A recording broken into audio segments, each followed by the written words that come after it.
Hey gang, welcome to the Gray State. It's another awesome day out, and with a 10.3 inch barreled 5.56 in hand, I'm going to be revisiting and doing a video today that you guys have been asking for on the old Critical Defense Rifle and how does it perform out of a 10.3 inch barrel. So I'm super excited to be doing this.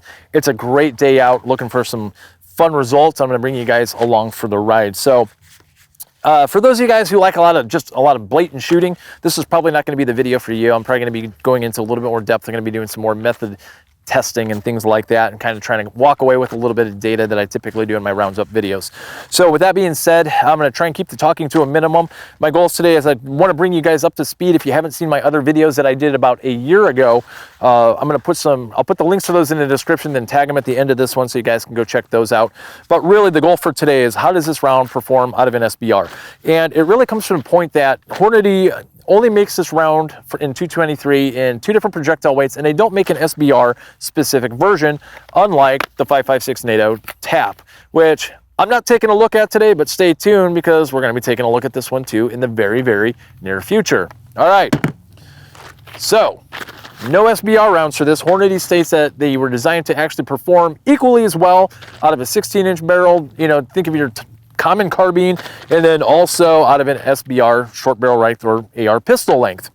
That's why we're here today. So that's going to be the game plan. So to do that and kind of keep on par with the other tests that I did a year ago, I'm going to modify them just a little bit today. So what can you expect? Well, you can expect 10 rounds chronoed, and I'm going to be doing both rounds today simultaneously. So it's not going to be brought in, taken into two videos, anything like that. I want to show you guys what both the 55 grain and the 73 grain version of this round are doing in the same video. So we're going to do that. So we're going to do 20 rounds total chronograph, 10 of each, and it's going to be at the muzzle.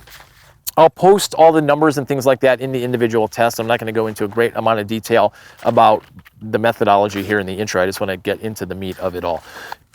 The other thing Hornady touts about this round, and not only does it perform well and it's designed to work in both shorter and I'll consider normal barrel lengths in the 5.56 223 platform, is that it has some things that are designed for like an SBR in mind, or I guess just any rifle in mind. But one of the things that I've noticed the more I use this platform is that it tends to actually really like igniting the unspent powder out the front side of the business end of this thing, and it makes for some spectacular Hollywood footage. However, it's not what I want to see if I'm in home giving away my signature of where I might be firing from. So defending my homestead. So with that being said, Hornady does use a proprietary powder in here, a propellant in here that's designed to have a low flash signature. So it's kind of a little bit subjective, but I'm going to be firing some rounds. I'm going to be setting up some cameras. I'm going to be seeing how many fireballs I get out of the end of this thing and see if it's measurable as compared to a normal round. And then finally, we're going to go into clear ballistics gel. Now, admittedly, the gel black that I'm using today, based off of the testing that I did last year, where the rounds coming out of a 16-inch barrel were completely obliterated into like a million different pieces, reference Mike TV right here. I don't want to spend all my time picking out projectile pieces. So I'm going to use a piece of recast gel here. It's still functionally perfect. It's still calibrated. It's just a little yellower than normal. It might have a couple cloudy spots in there, but it'll work for today just fine, and we'll get the results that we need. And then finally, after I'm done shooting, we got the results. I'm going to take it back. I'll take a look at it. I'm not going to say I'm going to do a super deep dive. I want to move kind of quick on this one. And I will be showing a lot of the data that I got out of the 16-inch versions at the end of this as well. So with that being said, the other thing too is I'm going to skip the bare gel test on this one. I'm going to go right into the loose clothing test per FBI protocol at 10 feet. I think Levi's are a perfect shooting material for that test. Before we get started, I do want to give you some really quick data on some of the results in summary that I got out of a 16-inch barrel about a year ago on those two different videos. Again, go watch them. They're great videos, super amounts of detail. But right now, I just want to cover those off on both rounds before we start sending them out of this particular barrel. So 55 grain critical defense rifle. It had a published velocity of 3240. The average out of a 16-inch barrel was 2892.3. The extreme spread was 70.97. Standard deviation was 22.9 out of the chronograph test. And then when it got to penetration and expansion, I'm only taking a look here. I'm only going to quote the through loose clothing portion of it, and I got about 9¼ inches of penetration, which wasn't super awesome when you think about maybe you want it to go a little deeper. And again, it just blew into a million pieces. It really fragmented. The 73 grain version, published velocity of 2790, 16-inch average was 2606 on the head, which gave me an extreme spread of 90 and a standard deviation of 22.9. And it did go a little bit deeper. I got about 13 inches of penetration in that 16-inch block. I don't know what they're going to do today. And again, that's why I'm not using the clearest of gel. It's either going to go one of three ways in my mind. It's either going to completely obliterate and blow into a million pieces again, or it's going to have more uniform expansion, more retention because it's going at a lower velocity. It's my assumption, but we're going to test it with data here, right? Trust but verify. And we'll get more of a singular projectile still intact with some blistering and some pieces coming off in fragmentation. Or the other thing is that it's just moving at a speed that it goes through here, the FTX doesn't work and it just passes right through it, and then that would be considered a failure based on the design principles of what this round is touted to do. So that's really it today. I gave you some of the specifics on last year's testing. I got a new platform here, things I'm looking for now. Let's get at it. All right, here we go.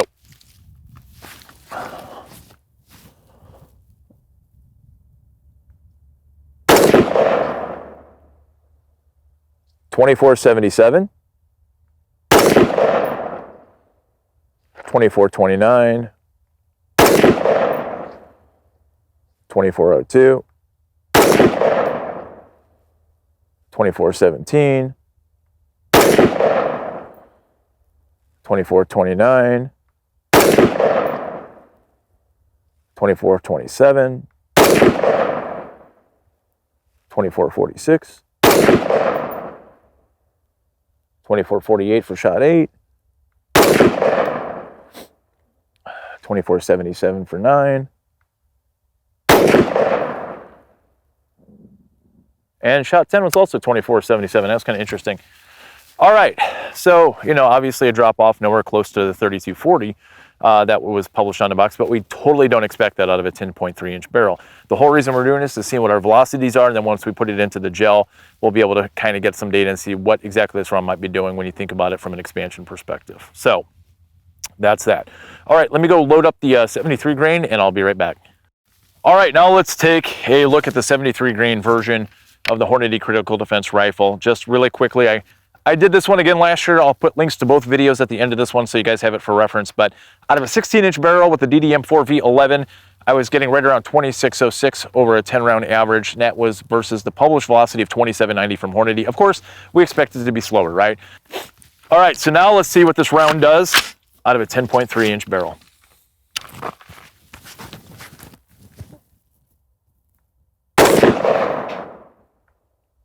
.2342. 2313, 2298, 2245, 2221, 2194, 7 is 2294, 2206, 2320. Somehow it's saying I missed a round in there. I only have 9 in there. I might have. It might have been loader air. Let me throw one more in here.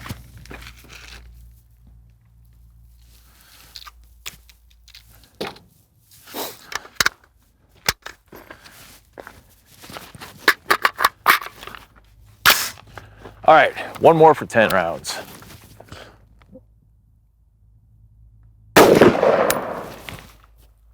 .2249. All right, looking at this round really quickly, I'm more interested, honestly, in the 73 grain as opposed to the 55 based on the testing that I did before. So my average here is 2258, extreme spread of 148, highest was 2342, lowest was 2194, 10 shots, standard deviation of 51.9. It's kind of all over the place when you think about it. So, all right, enough of the speed test. We got that data. I'll throw some graphics up here and show you guys what it all looks like.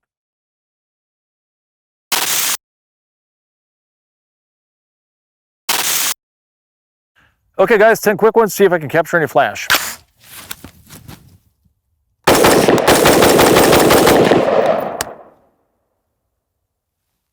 That was it. Okay guys, 10 quick ones, see if I can capture any flash.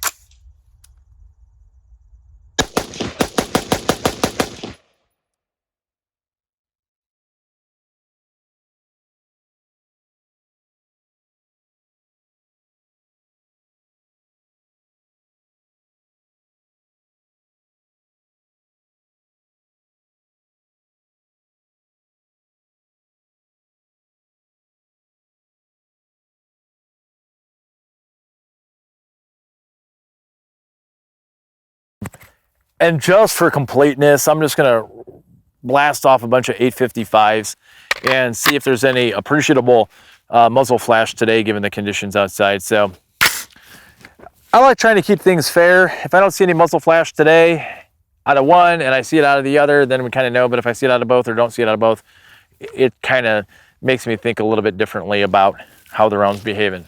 All right.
All right, first up is going to be the 55 grain FTX. A year ago, out of a 16-inch barrel, I got just over 9 inches of penetration with this round, and it completely obliterated it for the most part. So today, what I'm really looking for here in this particular test is, what is this round going to do at a slower velocity, right? So is it going to break apart and be frangible, or is it going to stay together a little bit more and have a more cohesive single piece of projectile left at the end, or is it not going to expand at all through the heavy clothing test here and just kind of go right through the back? So I've set another block behind it that's kind of one that I haven't recast yet, so it's kind of a backup.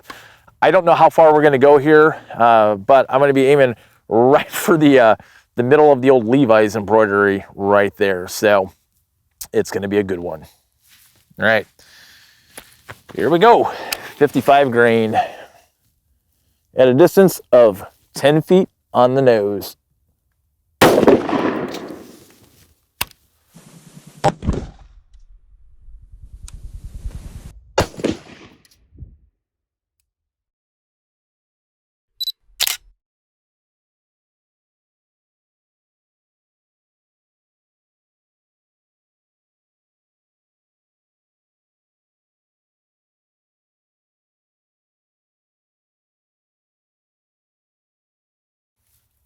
Okay guys, so really interesting stuff. Let's take a really quick look at this right here. So first of all, first thing I noticed immediately is it did not fragment like it did out of the 16-inch barrel, not to that degree. We have a much more cohesive projectile left here when you think of the overall retention of the bullet itself. So we did get some fragmentation here. My total wound cavity here is about 8 inches of the temporary cavitation, and it went to the depth of 12 inches, which is a full 3 inches more, or just around about 3 inches more than what I saw when we did this test out of a 16-inch barrel a year ago, and it performed pretty darn well. So if I'm thinking this is correctly, I'm going to move on to the 73 grain right now. On a 73 grain, we saw about 13 inches, so we're going to be pushing this thing right to the end of the block, I think. We'll find out. That's what we're going to do next. Let me set everything back up here again very quickly, and we're going to put a 73 grain projectile through this block. I'm a little bit lower on this block, see if I can't keep some of the integrity for review here. And there we go. 73 grain. Looks, shot placement looked pretty good. Looks like I put it about an inch lower. 73 grain. Looks, shot placement looked pretty good. Looks like I put it about an inch lower. Exactly where I wanted to go.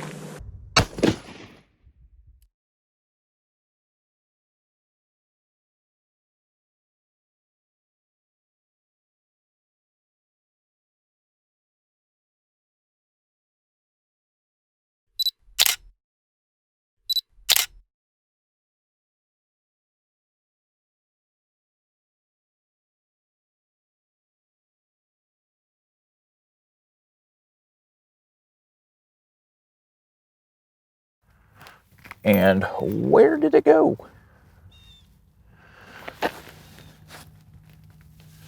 Aha! Just like I thought. All right, it did go right to the 16 inches. I mean, it is right up the end here, which is pretty amazing. So, you can't barely see it because of where it's at. I'm gonna bring this GoPro around here. Maybe we can capture it here real quick. But you can see it is right here. Again, you know, it stayed together pretty good. Not near as much of an explosive event as it was with the 16-inch barrel. So, tell you what, I'm gonna go back, we're gonna pull these out, I'm gonna measure them up real quick, we'll get the weights of them, diameters, things like that, and I will just give you my final thoughts on this round. With that being said though, I'm liking what this round does better out of a 10.3 inch barrel. Let's go review the footage. So we are back from the range and I am indoors and we're gonna look at some specific numbers now. So first thing I'm gonna do is I'm gonna measure the overall penetration, then we're gonna take a look at the temporary body cavity of the cavitation, and then we'll look at the full length of the wound channel for both rounds. Then from there, it's gonna be pretty simple. I'm gonna pull them out. We're gonna take a look at the diameter of the main projectile in each round, see what the expansion number looks like, and then from there, I'm just going to measure them up and we're going to see what the total retained weight of the main projectile is. And then I'll give you my final thoughts. All right, let's get at it. All right, guys, let's take a look at the total penetration now. So the first one we're going to take a look at is the 55 grain. And I do want to point out while I'm measuring this up that there is kind of a phenomenon that happens with clear ballistics gel, or any synthetic gel for that matter. It doesn't behave completely exactly like a natural gelatin, in that there is just a little bit of a rebound that happens with the round. So there is about a ½ inch of penetration that goes beyond what the round is here, and then kind of comes back in that little bit of a rebound. So I'm going to measure all the way out. And if I'm looking at this, we are at 12 inches and 5/8. So 12 and 5/8 inches for the 55 grain. And then I can tell you the 73 grain, the permanent wound cavity, it goes like right out to 15 and 7/8 of an inch. So right to the brink of the end of this block is where that is. So it's going to be really easy to pull out. Now, temporary cavities very quickly. On the 55 grain, you're looking at a temporary cavitation of about 6.5 inches, and really nice tight spiral here on the 73 grainer, which is kind of cool. But we're at almost 8 inches of temporary wound cavity before it kind of gets that helix and just starts kind of winding down there. So there you go. Those are the numbers on the overall penetration. By far, the SBR testing got deeper penetration than the 16-inch barrel, which I find totally interesting. It was kind of the second thing that I thought was going to happen. I think there's just so much speed with the first one coming in. When it hits, it just fragments all over, and we saw that in the 16-inch testing a year ago. Now with the SBR, we still got expansion, but it was a little slower, and it behaved perfectly, and we got really nice penetration and expansion. So let me pull these rounds out. We'll take a look at them. I can tell you right now, just looking at these, that compared to last year, taking these things through a 16-inch barrel, they're a lot more uniform, and there's going to be higher weight retention and better expansion. All right, let me pull it out.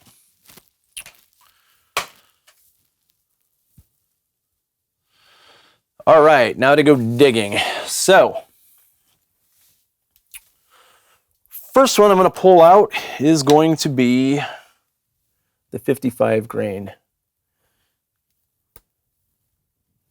projectile. All right, that came out pretty easy. Really gnarly. I don't know if you guys can see this here, but all right, so this is the 55 grainer. I'm gonna not count this as part of the expansion part of that jacket because it didn't fragment off, but it's clearly would be a nasty, nasty little shredder if that was actually going through flesh. So, all right, I'll take that off. We'll measure that here in a second. All right, this is the 55 grain. Let me pull out the 73. It's right here on the end.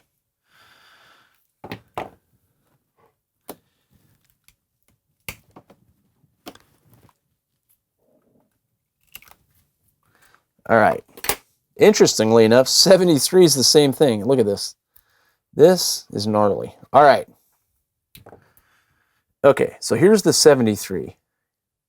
It completely mushroomed out. However, it retained all of this nasty. So as far as expansion goes, I don't really know how we even want to consider this, but other than the fact that it looks like some type of tick that I just pulled out, or some type of alien bug is the best way I can describe it. But all right. All right, guys, let's take a look at the weight here very quickly on each of these rounds. So first up is going to be the 55 grain. Back when I looked at this a year ago out of a 16-inch barrel, I had like 20.36 grains of retention, and here I've got 37.62, which is significantly more when we think about overall weight retention. It's nearly double, so that's pretty incredible. So one little piece of data point there. Now let's take a look at the 73 grain. All right, 73 grain a year ago, I got 36.78 grains of retention on the main projectile. Here, 61.7 is what we're going to call it. So again, considerably more weight retention out of the two projectiles. So that is a very, very interesting piece. I mean, you can see here it looks very gnarly. Whatever it's going to go into, it's going to create a huge amount of damage, kind of as it's swirling around and kind of doing all the cutting. So one thing I think is really important here is that I kind of had three theories going into this. One was that it was going to completely obliterate into a million pieces. Two, that the slower velocities were going to allow it to penetrate a little bit more and still expand. And then the third one was that it wasn't going to expand at all as it went through the denim, and it was just going to fly right through. So clearly it's looking more like the second, which is really good because that's what I was hoping for. Especially with the 55 grain one, we got a little bit more penetration. The 73 grain went almost 3 inches further as well. So I really like the fact that even though we might not be hitting with as much speed, the retained mass is higher and the penetration is deeper. So I think those are two really good attributes right now as far as the weights and measures go. All right, let me break out the calipers and we're going to measure across. All right, what we're looking at here is the 55 grain FTX Hornady Critical Defense Rifle. You can see here the expansion, it's very uniform. It does look like it's at about 9.43 millimeters, which is a little less than what I saw a year ago. I think originally it was like 11.77 if I remember correctly. So a little less diameter, much more uniform. And while it is a little smaller in diameter, it's also heavier and it penetrated a little bit more. So kind of an interesting finding there. All right, now let's take a look at the 73 grain. So the 73 grain a year ago was like 12.49 millimeters. Let me make sure I zero out here.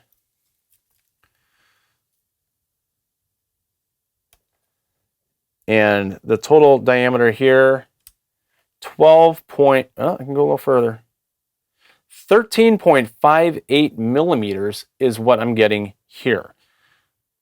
So, well past the 12.49 that I got last year. I would have to say overall, you can see the uniform diameter here in the shape of the overall projectile here. I gotta say, the 73 grain seems to again, perform a little bit better. That was my conclusion at the end of my video series that I did last year between the two videos. I really liked the way the 73 went, and if I had to pick one, I would definitely pick the 73.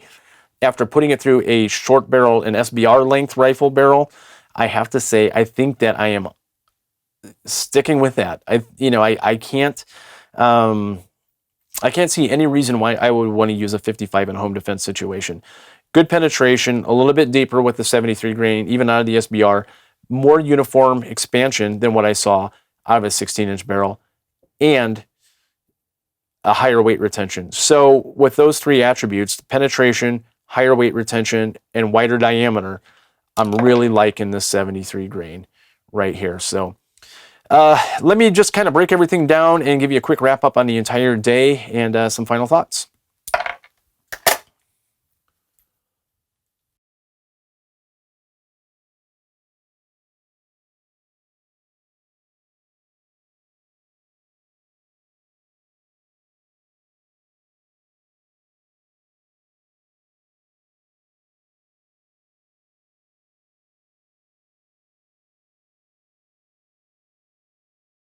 All right, let's close this video down really quick today, gang. So lots of takeaways today. So obviously today the main goal was to walk away and kind of revisit the two videos that I did a year ago regarding the Hornady Critical Defense Rifle, both in 55 grain and 73 grain offerings. Hornady on their website states that this round was designed to function equally as well out of both traditional 16-inch barreled rifles, and then also SBRs or AR pistols, as a lot of us are running these days. So they elected not to actually do a SBR specific offering like they did in the TAP HD SBR. And so the goal today, based off of viewer comments and feedback from those 2 videos that I did a year ago, which were totally awesome, so I appreciate those guys because they were spot on, was how does this round perform out of a shorter barrel length that you'd find like in an SBR or a AR pistol. And so that's what we got after today. And lots of data came back, guys. Lots of takeaways, lots of learnings. Really kind of a surprise in a couple of ways, but really the goal for today was, some of the results that I got out of that 16-inch a year ago were, I kind of likened the round to being more of a smack rather than a punch. It just kind of broke up all over the place. So today the testing was augmented a little bit. It was a little bit more focused on what you would expect out of an AR pistol or an SBR configuration.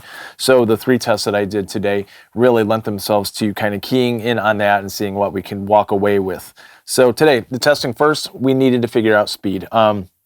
Obviously, we knew that there was going to be a speed reduction in velocities coming out of a shorter barrel length. It's just math, right? So, but before we moved into the gel testing, I really wanted to make sure that I had a good solid baseline of understanding of what this round was doing from a velocity perspective, in case there were any things that, issues where there was skewing, lack of performance, things like that. So I could kind of go back and kind of attribute it to maybe it being a speed related issue. So first test out of the get-go, 10 rounds chronographed, so we got a good baseline.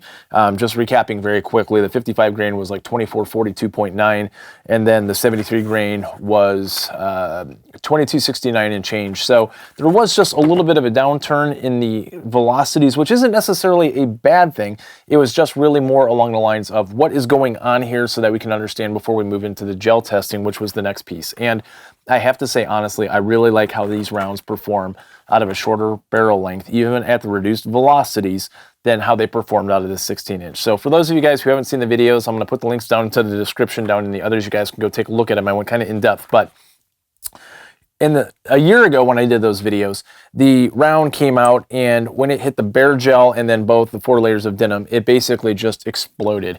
It dumped all of its energy up front. It broke into a million different pieces, kind of like Mike TV. But the net of it was I kind of likened the impact to being more of a smack rather than a punch. And because it dissipated all that energy and dumped it all up front, it really lacks some weight retention and penetration, which I would have liked to see when you think about terminal performance. And today, before I got into the gel testing, I really kind of hypothesized that maybe one of 3 things was going to happen. First, that the round was going to behave exactly the same. It was just going to bust up into a million different pieces, kind of be more of that smack rather than a punch and not get the penetration and retention. Or secondly, that there was a possibility that because it was coming at a lower speed, that it would actually aid in uniform expansion, keep some retention, and because of retention with mass and speed, get deeper penetration. That was my hope. And then finally, the third one is that it would just be a dud, that there wouldn't be enough speed to actually cause any type of expansion. It would just kind of tumble or just kind of go through, and more than anything would just kind of pass through the gel, which would be a failure based on how what this round was designed to do. So I'm happy to say that in our testing, we found out that it was actually the second one. I was right. I kind of was guessing that way as I was kind of going along the process, and it's exactly what happened. This round performed exceptionally well out of a shorter barrel length. Now, Hornady states that they designed it to come out, to perform using a 10.5 to 11.5 inch barrel. Obviously, I'm using a 10.3 here in this Mk18 clone from Daniel Defense. So even with that little extra 1/4 of an inch of lacking on the bottom end of the barrel length, I had no problems getting this round to perform. In fact, it did so much better across the gamut that I really like, and that's how I'm kind of defending my stance, that I like this round better out of a SBR platform or pistol platform, whatever you want to say, versus that of a full 16-inch conventional barrel. So let's recap here really quickly. So I got the 2 rounds here that we pulled out of gel. This is the 55 grain over here, and this is the 73 grain over here. So when you think about expansion, retention, in overall weight, and then penetration, compared to the 16-inch, the 55 grain bested the 16-inch test in 2 categories, both in the weight retention and penetration, which I think are 2 of the key ones when you think about terminal performance. Yeah, it didn't blow into a million different pieces, but that's not necessarily a bad thing. We got a bigger projectile going deeper with still a good amount of, dissipation. We stopped, the penetration total was 12 inches on the 55 grain versus like the 9 that it got when you think about going back and looking at that 16-inch video. And then the 73 grain version bested in all 3 facets. So we had better expansion with a wider diameter than when I tested out of the 16-inch. I got better weight retention by quite a bit, and then by almost double. And then the penetration went an additional 3 inches to 15 5/8 in that gel block. Now, again, yeah, I was using Clear Ballistics 10% synthetic gel. It's not exactly the FBI, natural gel derived, from pigs, but it does the job. And more than anything, it also gives us an exact apples to apples comparison to what I did a year ago. So there is that for it. So I think overall, a year ago, somebody asked me after I did the first 2 videos, what would I prefer to use, the 55 grain or the 73 grain? And I said all day long, it would be the 73 grain just based on weight retention and penetration. Nothing's changing on this one. I mean, look at the 2 here. They are markedly different. It's one of those things where I would take the 73 grain version all day long. Just based off of terminal performance and what I saw going into that 10% gel block from Clear Ballistics. All right. Okay, guys, so we're covered off on the terminal ballistics at this point. And the third test that I did today was an augmentation of the videos that I did a year ago. I didn't follow the exact process. So for those of you guys who saw them, you know that video, or the 2 videos that I did a year ago, I did a grouping test at 25 yards to see how the rounds would perform. I've got no doubt that these rounds perform just fine. When we're thinking about, do they go where you're pointing them? The answer is going to be yes. I think a better question, is if I take a second here and I talk about the SBR platform or a pistol platform. For those of you guys that already have them, you already know this, but if you're thinking about maybe stepping into this area, you like the idea of having an AR pistol or an SBR for home defense, one thing that's kind of out there that is absolutely true, and the reason I'm bringing it up is because Hornady talks about this as one of the key components to why they use the propellant that they do, is that these things are amazing little flamethrowers of epic Hollywood special effects proportion. It doesn't matter if it's broad daylight or not. If you use conventional ammunition out of these things, the unspent powder as it exits the barrel ignites and it creates amazing fireballs. It looks super cool on video. But when you're thinking about defending yourself, your family, and your home, particularly probably at night, that's something that is a consideration that you want to think about, and that's what I set out to test today. So Hornady states that they use a proprietary propellant in it that is designed that mitigates muzzle flash and makes sure that you don't give away a flash signature and keeps yourself more concealed. So that was, I think, a more important thing that I wanted to try and validate today in the testing, and we did that. So the temperatures were right. It was cool and damp out. So the best thing that I could think I could do, it was a simple test. I just loaded up a bunch of M855 ball, shot a bunch of it, and then put a bunch of these in and just kind of did them side by side in kind of a fast fire situation, seeing if I could ignite any propellant. And at the end of the day, it was a real simple answer. So the 855, I got fireballs. The Hornady Critical Defense Rifle, no fireballs.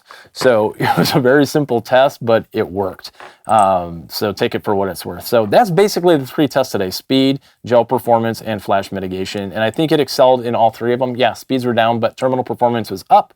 Really like it on the shorter barrel length platform. And then finally, just as I just covered off, there was not a real apparent flash signature that was being created by the propellant of these rounds, even in a shorter barrel length at 10.3 inches. So that basically covers off everything I wanted to do today and kind of amends the other videos. So hopefully you guys found this, you liked it. Thanks again for those of you that commented and suggested it. This was 100% viewer driven for the most part. And I really do like interacting with it. So keep up the comments, keep liking, keep subscribing. Heck, if you don't like something and you give it a dislike, do me a courtesy and actually tell me what you don't like. I do read the comments, and I make changes from it. You can tell today I'm not chewing gum. So there are those things out there. I got pretty thick skin, so I just do this for the shooting community. And if I don't get the feedback, and I really do try and like making videos that are useful, somewhat entertaining, informational, and you guys can use the information and use it for your own responsible use and put it to good use. So that's really the whole thing about it. So that's it. Like, subscribe, comment, whatever you want to do. Follow me on Instagram at Gray State Medic. And until next time, stay safe.